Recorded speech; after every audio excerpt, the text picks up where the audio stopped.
So this is the iPhone 17 Pro, and it's been out for about 6 or 7 months now, but today I'm going to do a speed test comparison against a similarly priced Galaxy S26 Plus. So let's go ahead and boot these up in 3, 2, go. And you can actually get the Galaxy S26 Plus for quite a bit less for this Mother's Day sale that's going on for this phone right now. So now's a decent time to snag one. And both of these do offer trade-in values, but typically you're going to pay a little bit more for an iPhone 17 Pro.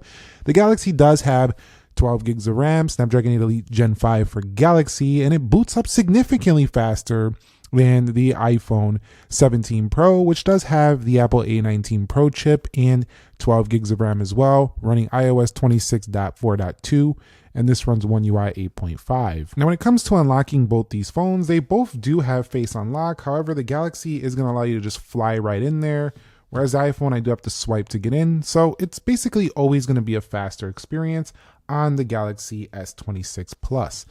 And so while Face ID can be convenient for some people, I'm actually waiting for the Touch ID rumored to come to the iPhone Fold. Now, if I take a look at the Galaxy S26 Plus, it has a pretty accurate fingerprint in display, and it's been pretty good overall. And this is also a fast way to unlock because you can go ahead and just look like that, and you don't even have to, as long as you know where it's at, you can just get right in there. So speed of unlocking quicker on S26 Plus over the iPhone. Now, we're kind of just swiping through the home screens. The iPhone tends to run along in a pretty smooth fashion. However, it doesn't always look like it's at 120 hertz when I'm scrolling through App Library right here, especially when I scroll through over here. You can see like why, I mean, on the initial boot, you'll always see like those little gray, like trying to populate the applications. And then when I go in here and if I want to add a control over here, I do find this a little bit choppy as well. But at the same time, the phone itself is going more for a liquid, smooth feel. So it is enjoyable to use. Let's not get it twisted. But over here for general daily performance, the Galaxy seems to fly along just a bit quicker. And I did turn off the 0.5x animations for this video to keep it more stock and default.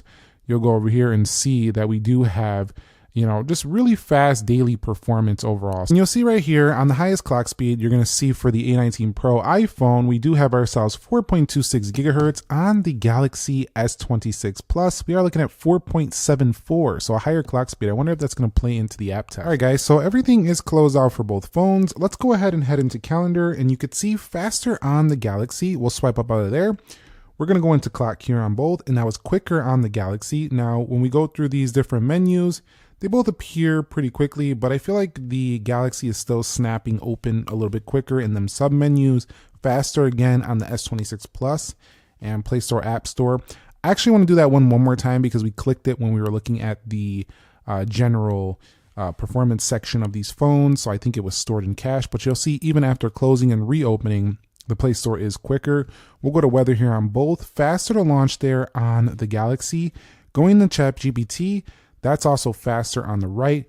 Then comes the iPhone and Gemini. And there's actually some people out here who talk about how when they're on the Galaxy phones, they just feel like they're just doing everything faster. And this is probably why. You'll see faster animations.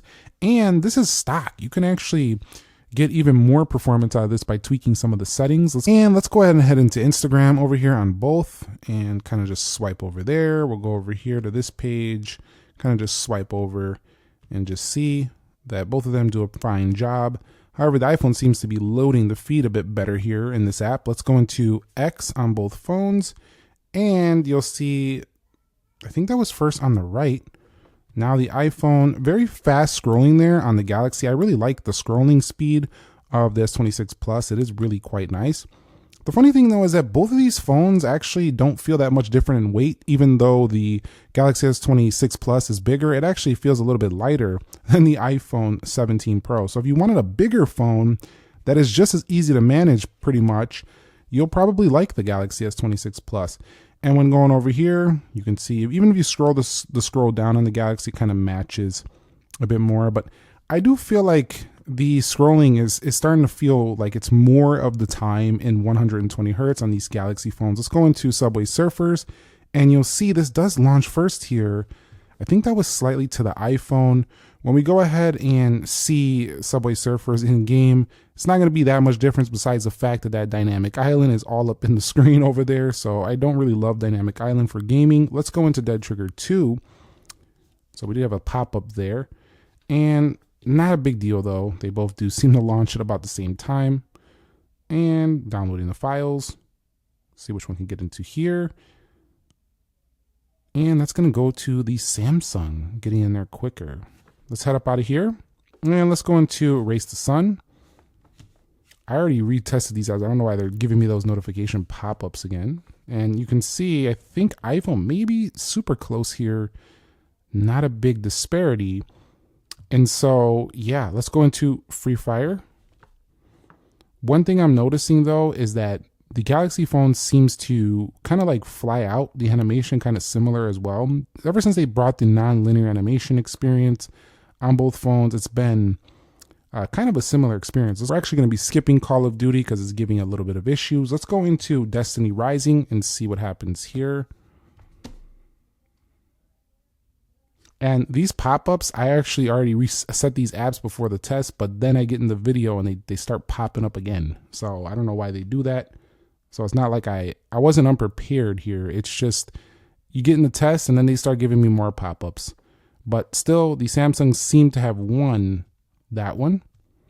And we'll hit tap to play. And I would much rather play a game on the iPhone if I'm going long session because it has better thermals, I feel like. But the Galaxy, if I'm going to want to enjoy a bigger screen. Let's go into Asphalt. So for me, that's what it's down to here. Screen size is the big deal between these.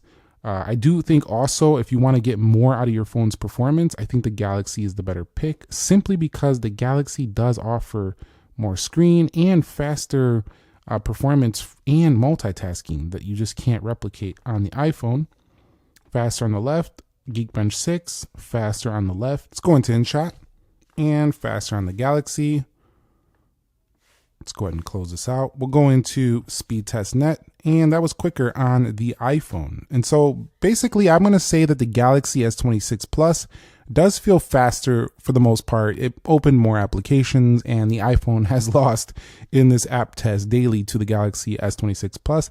That Galaxy chip, over here is really fast. So get the Snapdragon version of this phone. Let's go ahead and do the RAM management now. All right, guys, so we're going to go ahead and go through these applications. And one thing iPhone has always done really well is very nice transitions between applications. It did reload, or actually we didn't launch Call of Duty, so we're just going to skip that one. But the animations on here have always been really good, and they remain that way to this day. So still very smooth, although they're not that much different than they've been over the past couple of years. But the Samsung has really gotten better in this department. And let's go ahead and check the Galaxy S26 Plus. I do have good lock, and look at how fast this thing just snaps between these apps. It is incredible. And we didn't even open Call of Duty, but I wanted to do the same thing I did on the iPhone just to make it more fair. I don't have home up turned on currently. That's why I'm coming from the side, but you could make it even quicker with that home up setting. But you'll see, look how fast this thing just flies in. So I would say that the Samsung and the iPhone are pretty much tied these days with animations, but the Samsung still are able to be tweaked to be faster looking. You can really go to town with them. So if you care a lot about animations, I do think the Galaxy is the better pick. But if you just like a smooth, buttery smooth, like already out of the box experience, you'll still really like the iPhone. So in the benchmarks, the Galaxy actually finished the test last, but we do have ourselves a higher score on multi-core for the Galaxy and a higher score on single for the iPhone. But this is not always indicative of the real world use. I do think that the Galaxy in a lot of areas performs better even in just regular single core use. And the iPhone outperforms the Galaxy on certain apps in multi-core, but the Galaxy tends to really do really good in pretty much all areas as well. So these are a lot tighter in reality than the benchmarks would say, but let's see what we can get on the wildlife. And so the Galaxy finishes this test first with a 50, 45, and a 30 average frame per second. Now this phone is pretty toasty right here. I do want to do a temperature check after that benchmark to see its hottest point, and then we'll check the iPhone. And so we'll just kind of go across the phone right there. You'll see it's got a high temperature of 108.1.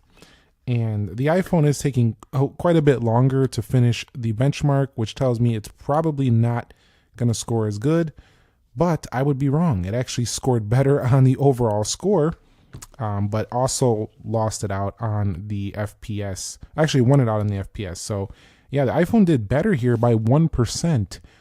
And it definitely feels cooler to the touch, and we've been doing the same tasks. So yeah, the iPhone, I talked about this in my initial Galaxy S26 Plus videos I've been doing, that it just feels like it gets hotter than the Ultra. And it's true. This phone is a lot cooler to the touch, so the iPhone has better thermals than the Galaxy S26 Plus is what I'm seeing. All right, guys, so let's go ahead and do a quick test on speed test. We're going to see what we can get on a network speed test. We'll start with the iPhone. This is usually where the Galaxy pulls ahead, but we'll see if it happens here in this video. 656 so far on the download, and we'll see what happens here on the upload. I think it's going to be probably around 40-ish. Yeah, that's usually what I hover around here on the channel. You'll see right here 41.2, and let's go ahead and see. We got a high score. That's not the highest I've seen at even close, but let's go ahead and check the Galaxy now and see what this one does pull in here. So I do expect it to be higher. It usually is a bit, but so far, you know, it's not showing that. So it doesn't really matter which one you go with here. It looks like you're going to get good speeds on download either way, but the Galaxy looks like it has lost this test, and it doesn't usually lose this test, so I'm a little bit surprised by that. I do think it's going to have the same-ish upload, like around the same area in the upload, and you'll see it actually won it out on the upload. So iPhone won that one, which was a little bit of a shocker, but both of these do pretty good with the 5G performance, the daily use. I still find Galaxy to hold on to better signal strength when out and about though. And when playing games, I do find that the iPhone is a very smooth experience. It just tends to have better thermals. In some of the games, I feel like, especially Destiny, it definitely the graphics just look better in some of them, but the Galaxy also does really good. But I would probably steer you towards the Ultra if gaming is your priority, simply because of its chassis is a little thicker, has more area to disperse heat, and it has better thermals than the Galaxy S26 Plus. So you're going for a lightweight, casual, daily, heavy use on the Galaxy S26 Plus. I think you go with the Ultra for gaming and better camera. So let's go ahead and take a look quickly at a sample. Now we're going to bring in this nice little Unihertz Titan 2 Elite phone, and we're going to go ahead and launch the cameras. We'll use that as a sample. 3, 2, go. And if you want to see a review on that, I have that on my second channel. You can go check it out on the More Nick Ackerman channel. But you can see that the zooming seems to be a little bit slower to me on the Galaxy. We also do have a little bit of a slower shutter speed. It's not a big deal though. They're both very good in camera, very quick. So let's wrap it up here. These are very tight. They're not exactly the same though. I think the iPhone is a slight better performer for efficiency. It is better in the efficiency, like when it comes to thermals. So I like this one for that staying cooler to the touch. The Galaxy feels snappier day to day. That's S26 Plus. And if you're doing multitasking, you want fast animations, I do think go with the Galaxy in this comparison. Let me know your thoughts down below in the comment section. If you found the video entertaining, informing, enjoyable, click the like button for me and subscribe for more. I'll catch you on the next episode. Nick here. Be sure to be well, and peace.